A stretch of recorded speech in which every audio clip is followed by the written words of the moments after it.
नमस्कार, जय हिंद साथियों। स्वागत है आपका आपके अपने YouTube चैनल विजन क्लासेस पर।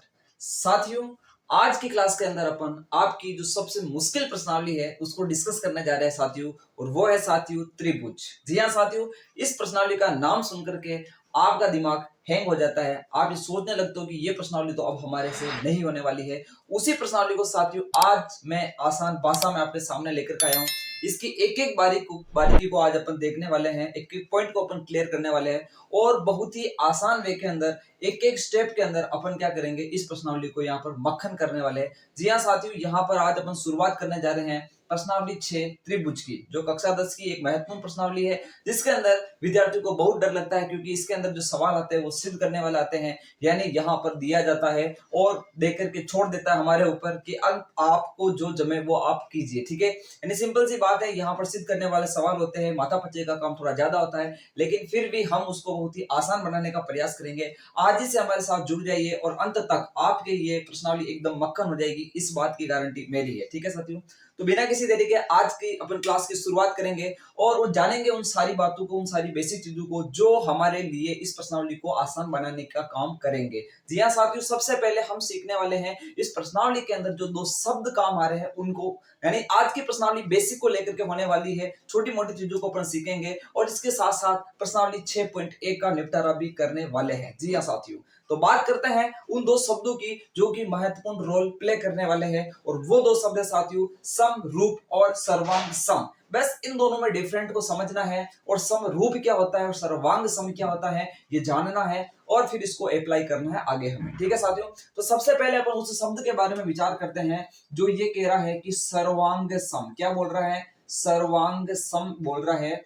यहाँ पर देखिए, हमें ये शब्द केवल समझना ही है, इसके बारे में अपन सारी चीजें क्लास 9th के अंदर पढ़ चुके हैं। कैसे दो त्रिभुज को सर्वांग सम सिद्ध किया जाता है। सर्वांग समता सिद्ध करना हमारा काम क्लास 10th का नहीं है साथियों, हमारा काम है समरूप सिद्ध करना, दो त्रिभुजों को समरूप सिद्ध करना। तो बात करेंगे वो सारी, लेकिन पहले इस शब्द को जानकर ही आगे बढ़ेंगे। ठीक है साथियों, तो सबसे पहले बात करते हैं सर्वांग समता का मतलब क्या होता है। कब दो त्रिभुज सर्वांग सम होते हैं, और या फिर मैं यूं बोलूं कि कब दो आकृतियां सर्वांग सम होती है, वो सारी बात देखते हैं। तो इसके नाम में इसकी परिभाषा छुपी हुई है। देखिए, एक शब्द आ रहा सर्व, तो मैं सबसे पहले लिख देता हूं सर्व। फिर आगे एक शब्द आ रहा अंग, सर्वांग, यानी एक ध्वनि आ रही अंग की, सर्वांग यानी सर्वधन अंग, तो यहां पर इसके साथ मैंने प्लस लिख दिया अंग। फिर लास्ट में शब्द आ रहा है एक सम, सर्वांग सम यानी सर्व अंग और सम। फिर लास्ट में एक शब्द आ रहा हमारे पास सम, यानी हमने इस शब्द को 3 भागों में बांटा। जो सर्वांग सम शब्द है प्यारे साथियों, उसको हमने कितने भागों में बांटा? यहाँ पर 3 भागों में बांटा है। सर्व अंग सम, सर्व का मतलब होता है सभी, मेरी बात को ध्यान से सुने, सर्व का मतलब होता है सभी। एक एक चीज को अपन क्लियर करेंगे। सर्व का मतलब होता है सभी, अंग का मतलब होता है उसके भाग।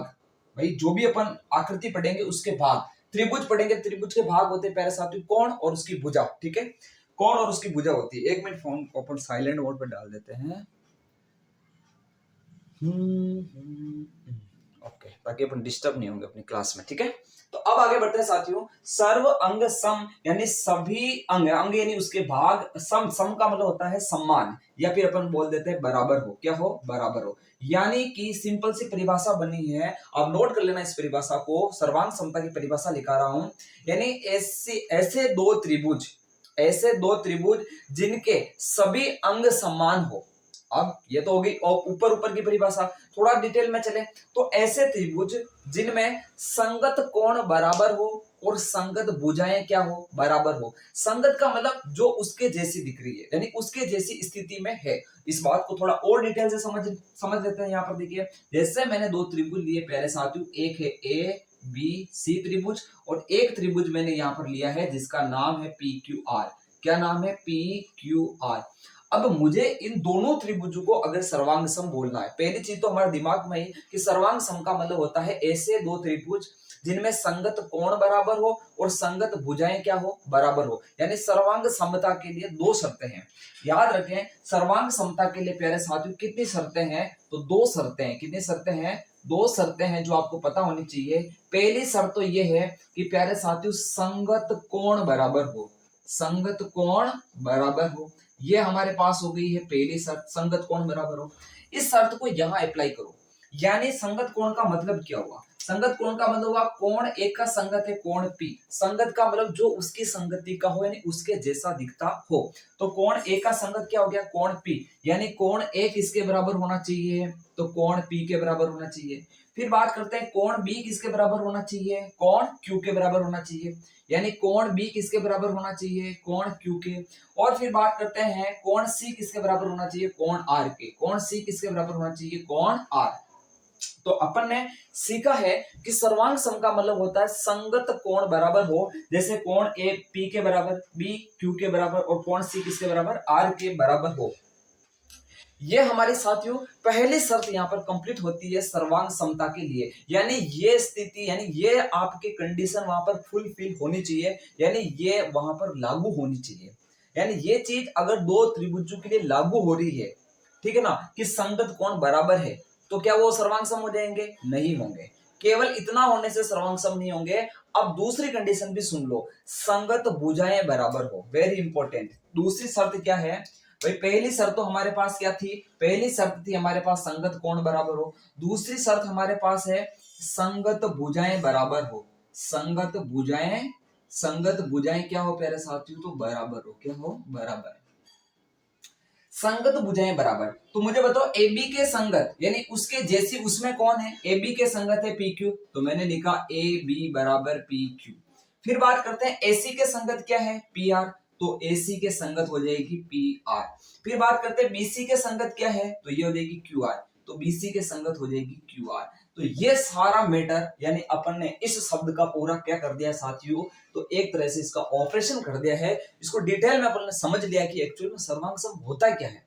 तो हमने सीखा सर्वांग सम किसे कहते हैं। इसको दो तीन भागों में बांटा। सर्व अंग सम यानी सभी अंग समान, सभी भाग समान। और त्रिभुज में तो दो ही भाग होते हैं, या तो उसके कोण या उसकी भुजा। तो संगत कोण बराबर हो और संगत भुजाएं बराबर हो। बात को सुनना, यही चीज मैं भी समरूप में काम लूंगा। व्हाट डिफरेंस, क्या डिफरेंस है ये क्लियर होना चाहिए। यहां मैं संगत कोण भी बराबर बोल रहा हूं और संगत भुजाएं भी बराबर बोल रहा हूं। उसे हम कहते हैं सर्वांग सम त्रिभुज। क्या बोलते हैं? सर्वांग सम त्रिभुज कहते हैं। तो इस बात को आप अच्छे से नोट कर लो। फिर हम अगले शब्द के बारे में विचार करते हैं कि समरूप का मतलब क्या होता है, जो कि मोस्ट इंपोर्टेंट रोल प्ले करने वाला है इस प्रश्नावली के अंदर। ठीक है, इसको आप अच्छे से एक बार नोट कर लो।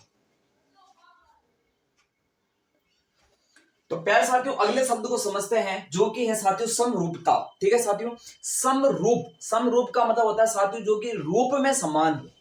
उसके जैसा बिल्कुल हो जरूरी नहीं है, रूप में समान यानी सेम उसके जैसी आकृति हो जरूरी नहीं। जैसे इसका सिंपल सा उदाहरण देता हूं मैं। एक तो देखते हैं कि आप खुद हो, और एक बात करते हैं आपका पासपोर्ट साइज का फोटो, जो छोटा सा फोटो होता है। आप मुझे बताओ दोनों दिखने में एक जैसे है कि नहीं है? आप जैसे दिखते हो वैसा ही आपका पासपोर्ट साइज का फोटो दिखता है। अब मुझे बताओ दोनों क्या बराबर हो? क्या नहीं हो। वो काफी छोटा है और आप काफी बड़े हो। अब मैं यहाँ पर आकार को बीच में नहीं लेकर के आ रहा, बात को समझे, मैं विमाओं को बीच में नहीं लेकर के आ रहा, मैं बात कर रहा हूं रूप एक जैसा होना चाहिए। उसको हम बोलते हैं समरूपता।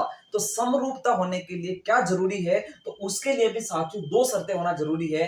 पहली शर्त यह है कि संगत कोण बराबर हो। यानी अगर ये दो त्रिभुज समरूप कहलाने, इसको मेरी बात को सुनना, अगर इनको समरूप कहना है तो इसके लिए जरूरी है कि आपके संगत कोण क्या चल रहे हो साथियों? बराबर चल रहे हो। तो यहां पर देखा कोण ए किसके बराबर? पी के, बी किसके बराबर? क्यू के, सी किसके बराबर? आर के। ये तो हो गया संगत कोण क्या है? बराबर है। क्या इसके लिए ये लाइन बोल सकता हूं क्या भुजा के लिए कि संगत भुजाएं बराबर हो? नहीं बोलूंगा। अगर ऐसा बोल दूंगा तो फिर वो सर्वांग सम हो जाएगा। यहां पर मेरी बात को सुने, संगत भुजाएं बराबर नहीं होगी, संगत भुजाएं समानुपाती होगी। यानी संगत भुजाएं समान अनुपात में चलेगी। तो यहां पर जो लाइन आने वाली है वो ये आएगी, संगत भुजाएं समानुपातिक होती है। समानुपाती, समानुपाती यानी समानुपाती होती है। ठीक है, समानुपातिक का मतलब क्या होता है? जैसे बात करते हैं ए बी के संगत कौन सी है? P Q. तो ये हो जाएगा प्यारे साथियों ए बी बटेवा पी क्यू। ये जो इन दो संगत भुजाओं का अनुपात है वो अगली दो संगत भुजा, जैसे एसी के संगत कौन सी? P R. तो ये आ जाएगा एसी बटेवा पी आर। फिर बात करते हैं बीसी बटेवा क्यू आर, बीसी बटेवा क्यू आर। तो मामूली सी बात है, कोई बड़ी बात नहीं है, ज्यादा इस लोड नहीं लेना है कि दो शर्तें यहाँ पर फुलफिल होनी चाहिए। यानी समरूप की परिभाषा क्या बनी? ऐसे दो त्रिभुज जिनमें संगत कोण बराबर हो, पहली बात, और संगत भुजाएं समानुपातिक हो, उसे हम समरूप त्रिभुज कहते हैं। इस परिभाषा को लिख लेना वापस वीडियो को शुरू करके, कि ऐसे दो त्रिभुज जिसमें संगत कोण बराबर हो और संगत भुजाएं समानुपाती हो, उसे हम समरूप त्रिभुज कहते हैं। अब मेरी बात को ध्यान से सुने। समरूप का मतलब हमने बोला जो रूप में एक जैसा हो, रूप में एक जैसा हो। जैसे मैं बोलता हूं जितने भी वृत्त है ना दुनिया के, जितने भी वृत्त यानी सर्किल, जो सारे वृत्त होते हैं वो समरूप होते हैं, क्योंकि वो दिखने में कैसे होते हैं, एक जैसे होते हैं। जितने भी वर्ग होते हैं, वर्ग भी सारे क्या होते हैं, समरूप, यानी जितने भी वर्ग है वो समरूप होते हैं। जितने भी आपके पास क्या बात करते हैं अपन, जितने भी अपने पास क्या होते हैं, समबाहु त्रिभुज, जितने भी समबाहु त्रिभुज है वो सारे के सारे क्या होते हैं, समरूप होते हैं। वो दिखने में कैसे होते हैं प्यारे साथियों, एक जैसे होते हैं। तो हमने समरूपता का मतलब समझा है यहाँ पर।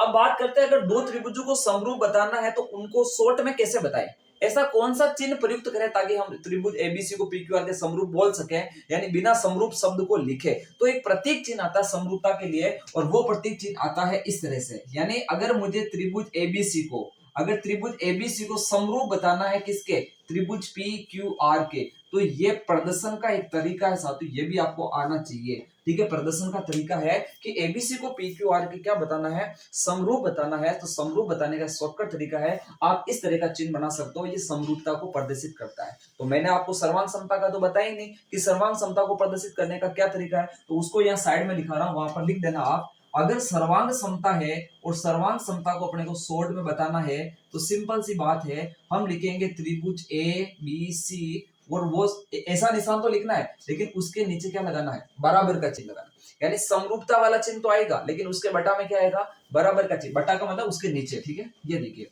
और यहाँ आ जाएगा त्रिभुज पी क्यू आर, यानी ये बात तो किसके लिए होगी, सर्वांग समता के लिए, कि दो त्रिभुज सर्वांग सम है तो उसका प्रदर्शन कैसे होगा। और ये बात होगी समरूपता के लिए, कि दो त्रिभुज समरूप है तो उसका प्रदर्शन कैसे होगा। ध्यान रहे, सभी वृत्त समरूप होते हैं, सभी वर्ग समरूप होते हैं, सभी समबाहु त्रिभुज, ध्यान रखे, दिमाग में फिट कर ले, सभी समबाहु त्रिभुज। अभी तो बहुत सारे को पता नहीं होगा कि समबाहु त्रिभुज क्या होता है, तो मैं बता देता हूं आपको, थोड़ी सी जानकारी देता हूं। समबाहु का मतलब होता है जिसकी सभी भुजाएं बराबर हो। ऐसे त्रिभुज जिसकी सभी भुजाएं बराबर, सभी का मतलब तीनों भुजाएं, यानी तीनों भुजाएं बराबर हो, उसे हम क्या कहते हैं, समबाहु त्रिभुज कहते हैं। एक आता है समद्विबाहु, नाम से ही पता चल रहा है, सम का मतलब समान, द्वि, द्वि का मतलब होता है दो, संस्कृत पढ़ी, संस्कृत के अंदर आता है द्वि, द्वि का मतलब होता है दो, त्रि का मतलब होता है तीन, यानी सम द्विबाहु का मतलब होता है ऐसा त्रिभुज जिसकी दो भुजाएं बराबर चल रही हो। दो भुजा बराबर है तो सम द्विबाहु त्रिभुज कहलाएगा। तीनों भुजा बराबर है तो सम बाहु त्रिभुज कहलाएगा। जिसकी तीनों भुजाएं अलग अलग है, यानी जो समान नहीं हो, जिसको हम कहते हैं विषम, क्या बोलते हैं, विषम, तो वो होगा भैया विषम बाहु त्रिभुज। कौन सा त्रिभुज होगा, विषम बाहु त्रिभुज। तो ये परिभाषा भी आप साइड में लिख सकते हो। समबाहु यानी जिसकी तीनों भुजा बराबर हो, सम द्विबाहु यानी जिसकी दो भुजाएं बराबर हो, और विषम बाहु यानी जिसकी तीनों भुजाएं अलग अलग हो, उसे विषम बाहु त्रिभुज कहते हैं। तो इनको भी आप लिख लेना, ठीक है। तो यहां तक का मैटर आप नोट करें एक बार। इसे हमने दोनों शब्दों को समझ लिया है कि समरूप क्या होता है और सर्वांग सम क्या होता है। छोटा सा डिफरेंस है, मैं डिफरेंस की बात करूंगा वापस। डिफरेंस ये है कि सर्वांग सम के अंदर तो सभी भुजाएं बराबर होती है, और समरूप के अंदर सभी भुजाएं समानुपातिक होती है। भुजाएं बराबर नहीं होती है, जो संगत भुजाएं हैं उनका अनुपात बराबर चलता है। बहुत इंपॉर्टेंट बात है ये, इसको दिमाग में रखें।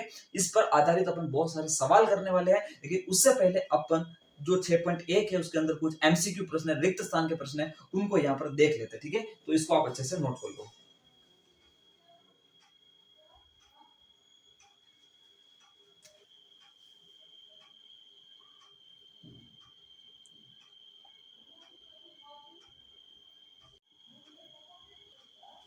तो प्यारे साथियों, अब बढ़ते हैं क्वेश्चन की तरफ, और यहाँ अपन जो बात करने वाले एक एक नंबर के बनने वाले महत्वपूर्ण प्रश्न। जी हाँ साथियों, इस प्रश्नावली से एक एक नंबर जो बनते हैं उसके कुछ क्वेश्चन आज आपके सामने मैं ला रहा हूं, उसको सुनना।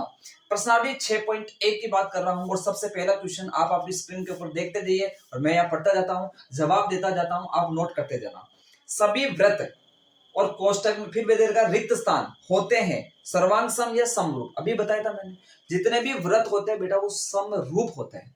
समरूप क्यों होते हैं, सर्वांग सम क्यों नहीं बोल रहा हूं, क्योंकि सर्वांग सम इसलिए नहीं बोल रहा हूं कि ये एक छोटा सा वृत्त है और ये एक बड़ा सा वृत्त है। सर्वांग सम का मतलब होता है सभी अंग समान हो, यानी सभी अंग का मतलब वृत्त में क्या अंग चलता है, त्रिज्या चलती है, तो त्रिज्या दोनों की क्या होनी चाहिए, बराबर। तो मैं बोलूंगा सर्वांग सम। समरूप, रूप में एक जैसा दिख रहा है, देखो ये भी वृत्त दिख रहा है, वो भी वृत्त दिख रहा है, इसका मतलब मैं इसको समरूप कह सकता हूँ, सर्वांग सम नहीं कह सकता हूँ। आगे बात समझे, समरूप कह सकते हैं। तो जितने भी वृत्त होते हैं वो समरूप होते हैं, तो पहले प्रश्न का आंसर हो जाएगा समरूप। फिर आगे बढ़ते साथियों, इसका दूसरा प्रश्न मैं पढ़ता हूं, सभी वर्ग क्या होते हैं, सभी वर्ग फिर रिक्त स्थान होते हैं समरूप या सर्वांग सम। सिंपल सी बात, समरूप होते हैं, क्योंकि एक वर्ग जैसे बात करते हैं, मैंने ले लिया ये वाला, इसकी मान ली भुजा कितनी है, 2-2 सेंटीमीटर की है, और एक वर्ग मैंने ले लिया जिसकी भुजा मान ली कितनी है, 4-4 सेंटीमीटर की है। तो मुझे बताओ ये वर्ग, ये जो आपको वर्ग दिख रहा है वो इस वर्ग के साथ सर्वांग सम है क्या, नहीं है। सर्वांग सम के अंदर सभी कोण बराबर होते हैं, सभी भुजा बराबर होती है। हाँ, कोण तो सबके बराबर है, 90-90 डिग्री है, इसमें भी 90 डिग्री, इसमें भी 90 डिग्री, लेकिन इसकी भुजा 2-2 सेंटीमीटर, इसकी भुजा 4-4 सेंटीमीटर, कहां से समरूप, सॉरी सर्वांग सम हुआ, नहीं हुआ ना, तो ये समरूप है। सभी वर्ग समरूप होते हैं, सभी वृत्त समरूप होते हैं। तो ये दोनों ही आकृतियां कैसी होती है साथियों, सभी वृत्त और सभी वर्ग की बोले तो ये समरूप होती है। कैसी होती है, ये दोनों आकृतियां समरूप होती है। और आगे बढ़ते हैं, अगला क्वेश्चन, सभी रिक्त स्थान त्रिभुज समरूप होते हैं।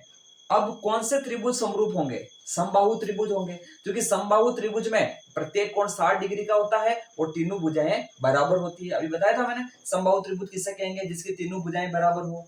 ठीक है, तो मेरी बात सुने, सभी त्रिभुज समरूप होते हैं, कौन से होते हैं, तो समबाहु त्रिभुज, याद रखना समबाहु।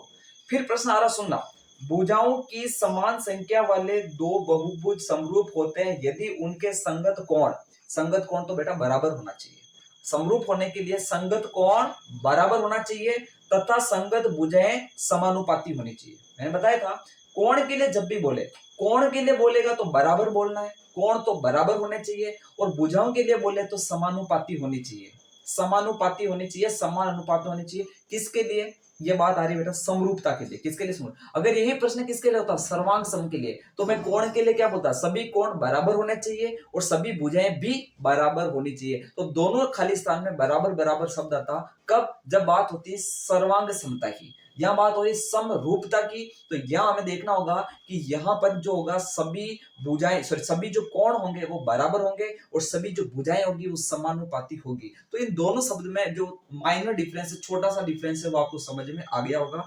अब आगे बढ़ते हैं, ये बोल रहा है कि निम्नलिखित युग्मक के दो भिन्न भिन्न उदाहरण दीजिए। पहले हमें कुछ ऐसी आकृतियां बतानी बेटा जो समरूप हो। कैसी आकृतियां, समरूप। तो दो समरूप आकृतियों के उदाहरण आपके सामने लिखे हुए, ये उदाहरण आप दे सकते हो। किसके लिए, पहला प्रश्न ना, क्वेश्चन नंबर 2, क्वेश्चन नंबर 2 का पहला क्वेश्चन, ये आंसर आपका हो सकता है। दो समरूप आकृतियां लिख लो कि इसकी भुजा कितनी है बेटा, तो इसकी भुजा मान ली 3 सेंटीमीटर, इसकी भुजा मान ली मैंने मान लो 6 सेंटीमीटर, ये दोनों समरूप है। सभी वृत्त समरूप, सभी वर्ग भी समरूप, सोचने ही नहीं है। ये 2 2 2 2 और ये 4 4 4 4, ऐसा लिख दो, छोड़ दो। ये दो समरूप आकृतियों के उदाहरण हो गए। कि कौन सी आकृतियों के, दो समरूप।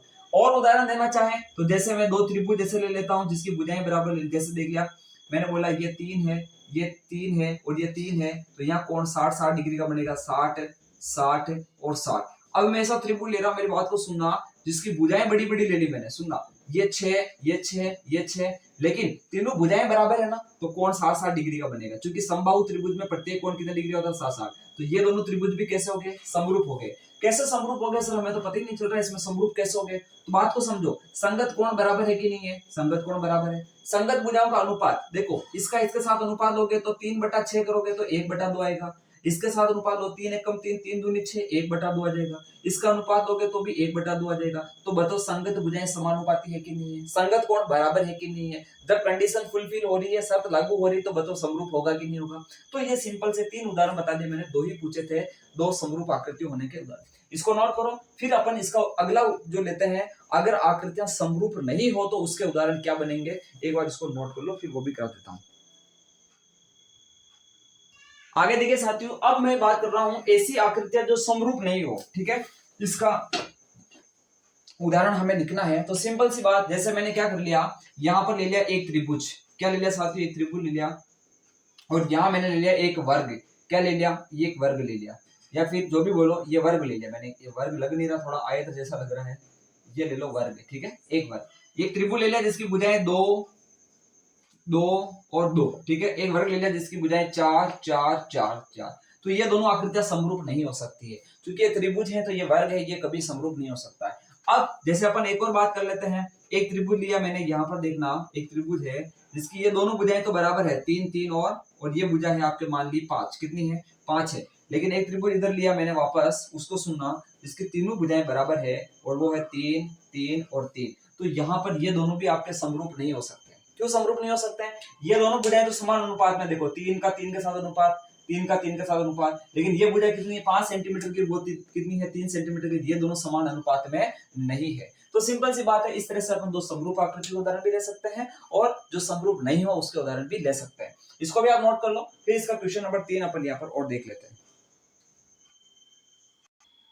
अगले क्वेश्चन की तरफ बढ़ते हैं साथियों। ये क्वेश्चन नंबर कौन सा है साथियों? 3 है। अभी अपन क्या पढ़ रहे हैं? प्रश्नावली 6.1 चल रही है अपने, प्रश्नावली 6.1 चल रही है और उसका ये क्वेश्चन नंबर 3 है और लास्ट क्वेश्चन है। सुनिए प्रश्न क्या है। प्रश्न ये है साथियों, हमें बताना है क्या ये दो आकृतियां यानी दो चतुर्भुज जो आपको दिख रहे हैं ये समरूप है या नहीं है। हमारे दिमाग में एक ही चीज रहती है, समरूप जब भी शब्द आता है तो हम ये देखते हैं कि एक तो संगत कोण बराबर दिखने चाहिए और संगत भुजाएं समान अनुपात में दिखनी चाहिए। तो यहाँ पर जब मैं संगत भुजाओं की बात करता हूं तो प्यारे साथियों यहाँ संगत भुजाएं, जो संगत भुजाएं हैं वो समानुपाती है। कैसी है? समानुपाती है। संगत भुजाएं कैसी? समानुपाती। कैसे? क्योंकि यहाँ पर देखें, यहाँ पर होगा देखिए 3, तो 3 के साथ ये 1.5, या फिर मैं बात कर लेता हूँ 1.5/3, ये 1.5/3, ये भी कितना आएगा तो 1.5/3 आएगा, 1.5/3, ये भी 1.5/3 आएगा, 1.5/3, और ये वाला भी 1.5/3 आएगा। इसको अगर मैं सोल्व करने बैठूंगा तो सबका अनुपात 1 मिलेगा। तो संगत भुजाएं समानुपाती है, एक प्रतिबंध हमारा फॉलो हो रहा है, पहली शर्त यहाँ पर लागू हो रही है। लेकिन अगर ध्यान से देखो तो यहाँ पर देखिए प्रत्येक कोण 90 डिग्री का है, ठीक है, लेकिन यहाँ 90 डिग्री का किसी एंगल से नहीं लग रहा है, तो हम लिखेंगे लेकिन संगत कोण बराबर नहीं है। लेकिन संगत कोण बराबर नहीं है। संगत कोण बराबर नहीं है। अगर संगत कोण बराबर नहीं है तो अब हम कह सकते हैं अतः दोनों आकृतियां समरूप नहीं है। तो यहां से कंक्लूजन, निष्कर्ष क्या निकला? निष्कर्ष निकला है कि अतः दोनों चतुर्भुज या फिर दोनों आकृतियां, अतः दोनों चतुर्भुज समरूप नहीं है, समरूप नहीं है। तो प्यारे साथियों, बहुत ही आसान भाषा के अंदर अपन ने इस 6 प्रश्नावली 6 जो त्रिभुज है, जो कि आपकी मुश्किल प्रश्नावली है, उसका शुभारंभ कर दिया है। छोटी छोटी चीजों को आज जानने का प्रयास किया है और बाकी बहुत सारी चीजें इसके अंदर बची हुई है जो अपने को जाननी है। बड़ी आसान कर दूंगी इस प्रश्नावली को, एकदम मक्खन बना दूंगा, लेकिन आपको पूरा डेडिकेशन के साथ समझना है, चीजों को नोट करना है, केवल इसको देखना नहीं है। आपको साथ के साथ का मतलब जब मैं आपको समय देता हूँ, पहले समझा रहा हूँ, उस समय आपको सिर्फ समझना है, सिर्फ पूरा फोकस बोर्ड पे होना चाहिए, मेरी बात पे होना चाहिए, मैं आपको क्या बताना चाह रहा हूँ, कौन सी लाइन कहाँ पर यूज कर रहा हूँ, कौन सा शब्द मैं कहाँ से ला रहा हूँ, यहाँ पर आपका फोकस होना चाहिए। जब मैं समय देता हूँ पूरा क्वेश्चन होने के बाद, तो क्लास को रोके और उसके बाद नोट करें, देन आप अगले क्वेश्चन पर आए, ठीक है। तो आज की क्लास में अपन यहाँ तक ही देखेंगे, आने वाली क्लास के अंदर अपन और ताबड़तोड़ क्वेश्चन को देखने वाले हैं, ठीक है साथियों। अंत में फिर आपको यही कह के जाऊंगा मैं कि इंतजार रहे आपको उस क्लास का जो भी शानदार और जानदार होने वाली है। जय हिंद, जय भारत।